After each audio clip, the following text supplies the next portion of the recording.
পরিশ্রম সাফল্যর চাবিকাঠি। পরিশ্রম করলে একদিন না একদিন সফলতা আসবে, এটা আমার বিশ্বাস। হ্যালো এভরিওয়ান, কি খবর, কেমন আছেন সবাই?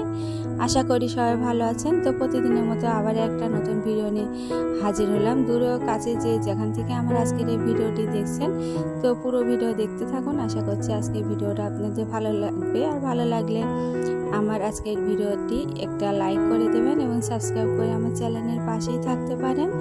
তো এখন হচ্ছে রাত্রি 8টা। তো সন্ধ্যাবেলায় তো মুড়ি মাখানো হচ্ছে তেলের আচার দিয়ে। তো কিছুদিন আগে তেলের আচার করেছিলাম, তো সেটা দিয়ে মুড়ি খেতে অনেকটা ভালো লাগে। তো সেই জন্য সন্ধ্যাবেলায় তো মুড়িটা মাখিয়ে দিচ্ছি, সবাই খাবে।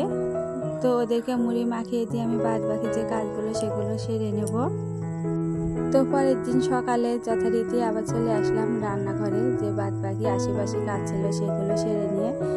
তো প্রতিদিনের রুটিনের মধ্যে পড়ে প্রথমে ছেলে মেয়েদের স্কুলে পাঠানো, সেজন্য তাড়াহুড়ো করে ওদেরকে এই তো যা হোক সেটুকু একটু রান্না করে দিচ্ছি। তো সেদ্ধ ভাত হয়েছে আর একটা ডিম পোস্ট করে দিচ্ছি, তো সেটা তো আর হলো না। তো ডিমের কুসুমটা একটু ভেঙে গেল, যাই হোক এখন এই ডিমটা একটু উল্টে পাল্টে ভেজে নিয়ে মেয়েকে দিয়ে দেবো। মেয়ে স্কুলে যাবে, তো বলছে একটু ডিম পোস্ট করে দাও আর একটু সাদা ভাত দাও, আমি এটা দিয়ে টিফিনে খেয়ে নেব। তো ছোটো ছেলে তো স্কুলে চলে গিয়েছে অনেকক্ষণ আগে, পাউরুটি আর কলা খেয়ে।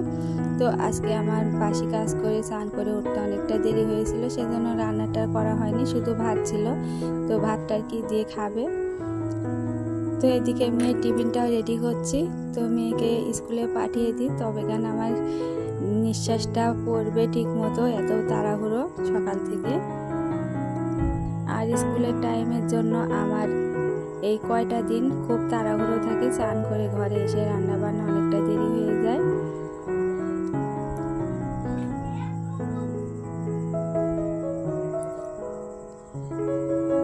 তো মেয়েকে স্কুলে পাঠিয়ে দিয়ে বললাম একটু দীর্ঘশ্বাস পড়বে। তো এবারে যে চিরতা ভিজিয়ে রেখেছিলাম, তো সেটাই খাবো। তো এই অভ্যাসটা যদি প্রতিদিন সকালে সবার জন্য গড়ে তোলা যায়, তো স্বাস্থ্যের জন্য অনেকটা উপকারী। চিরতার জল খাওয়া, আমার মা বলতো প্রতিদিন সকালে চিরতার জল খাবে আর ভিজিয়ে রেখে দিত। তো সকালে বলতো এই চিরটার জলটা একটু খেয়ে নাও। তো তখন তো এর মর্ম বুঝিনি, তো এখন বুঝতেছি এই চিরতার জল বা তেতো সকালে খাওয়ার জন্য আমাদের শরীরে কতটা উপকারী। তো আমাদের মায়ের বাড়িতে কি হতো, এই যে নিম পাতা ভাজা, প্রতিদিনই পড়ায় বেগুন দিয়ে নিম পাতা ভাজা করতো।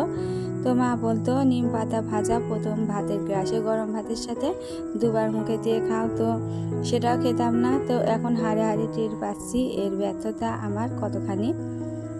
তো এই দুধটা জাল দিয়ে নিলাম, এবারে বাদ বাকি যে রান্নাগুলো সেগুলো করে নেব। তো সেদ্ধ ভাত তো খেতে পারে না, সেজন্য প্রতিদিন ডাল হোক তরকারি হোক যে কোনো একটা পদ করাই লাগে। তো সেজন্য একটু তরকারি করে নেব সকালে। তো আজকে টাইটেলে যেটা দেখছেন সেটা নিয়ে কিছু কথা আপনাদের সাথে শেয়ার করব। তো পরিশ্রম তো করতে হবে, সংসারে কাজ হোক আর অন্য কিছু হোক। তো আমরা তো সংসারের থেকেও বাড়তি পরিশ্রম করতে পারি। তো সেই পরিশ্রমটা আমাদের সংসারে অনেকটা উন্নতি আসবে, তো সেটা যদি সৎ পথে হয়। তো কিছু না কিছু সংসারে কাজ করেও যদি আমরা বাড়তি রোজগার করি, তো আমাদের সংসারে অনেকখানি আয় উন্নতি। তো এদিকে সকালের আমি যে তরকারিটা করে নিলাম, শুধু আলুর তরকারি করেছি। আর এই যে সকালে মাঠ থেকে টাটকা ফ্রেশ শাক তুলে আনলাম, তো শাকগুলো বেছে নিচ্ছি। তো সকালেই ভাবছি শাকটা রান্না করব। আর এই শাকটা খেতে আমার খুবই ভালো লাগে, শাকের ভালো বলতে হয় না। তো কালি জিরা আর রসুন দিয়ে এই শাকটা ভাজি করব আর গরম ভাতের সাথে সকালে খাবো, সেজন্য আগে সকালে আমি শাকটা রান্না করে নিলাম। তো আমার যে বাদ বাকি কাজগুলো দেখেন বা প্রতিদিন যে আমার কাজগুলো দেখেন, তো এই কাজের ফাঁকে আমি অন্য বাড়তি কাজও করে থাকি। তো আমার সংসারে উন্নতির জন্য বা বসে শুয়ে বাড়তি সময় নষ্ট করি না, আমি এর ফাঁকে আমি সংসারে 2 টাকা রোজগারের জন্য আমি বাড়তি কাজও করি। তো এই আমার মতো যদি আপনারা বসে না থেকে সংসারে কিছু না কিছু যদি করেন, বাড়িতে বসে থেকে, তো সেটা যদি 2 টাকা 10 টাকা হয়, তাই যদি নিজের ইনকামের টাকা হয়, তো অনেকটা নিজের থেকে ভালো লাগে। সেজন্য আমি এটাই করি, আর আমার সংসারের জন্য অনেকটা হেল্পফুল হয়।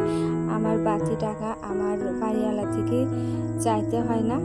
তো এই তো আমার আজকে সকালে থেকে ভিডিওটি। তো বিকালে আমি ফ্রেশ হয়ে ঘরে চলে আসলাম। আর প্রচণ্ড গরম, আর এই গরমে তো কিছুই ভালো লাগছে না। তো গা কাপড় ধুয়ে তো ঘরে চলে এসেছি। তো ভাবলাম মাথাটা একটু আশ্রিয়ে নিই, তো আর ভালো লাগছিল না, একটু টিপ দিয়ে নিলাম। তো আমার আজকের ভিডিওটি ভালো লাগলে সাবস্ক্রাইব করে আমার চ্যানেলের পাশে থাকবেন, আর যারা ফেসবুক থেকে দেখছেন আমার চ্যানেলটিকে লাইক এবং ফলো করে দিবেন। তো সবাই ভালো থাকবেন, নমস্কার।